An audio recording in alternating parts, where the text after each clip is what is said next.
Hi guys, আজকে আরেকটি নতুন ভিডিওতে আপনাকে স্বাগতম। কারণ আজকে দেখাতে চলেছি ভাই যে কিভাবে কোম্পানিতে ফোম তৈরি করে। দেখেন এই বক্সটির মাধ্যম দিয়েই কিন্তু কিছু উপকরণ ঢেলে দিল, তারা এখন হাওয়ার মাধ্যমে দেখেন এই সেই উপকরণগুলো ফুলে উঠছে ভাই। আমি দেখে অবাক হয়ে গেলাম যে ফোম এভাবে তৈরি করে। আসলে দেখতে বড় বিশাল পাউরুটির মতো দেখাচ্ছে। দেখেন এখন ভাইয়েরা খুলে নিবে সেই বক্সটি, এই যে বেরিয়ে এলো সেই ফোমগুলো।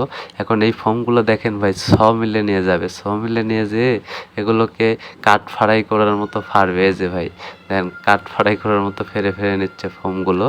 এভাবেই কিন্তু তারা কোম্পানিতে ফোম তৈরি করে থাকে ভাই। দেখেন এই যে কত বড় টুকরা করলো ফোমের। আর এই ফোমের টুকরাটা দেখেন কত সুন্দরভাবে মেশিনের মাধ্যমে কাটতাছে ভাই। দেখেন কত সুন্দরভাবে তারা কাটতাছে মেশিনের সাহায্যে। আমি দেখে ফার্স্ট টাইম অবাক হয়েছিলাম। আসলে অবাক হওয়ার কিছু নাই, এটি তাদের কাজ। তাই যদি ভিডিওটি আপনার কাছে ভালো লেগে থাকে অবশ্যই ভিডিওটি লাইক কমেন্ট শেয়ার করে দিবেন, যাতে এরকম ভিডিও আরও তৈরি করার ইচ্ছা প্রকাশ করি। ধন্যবাদ।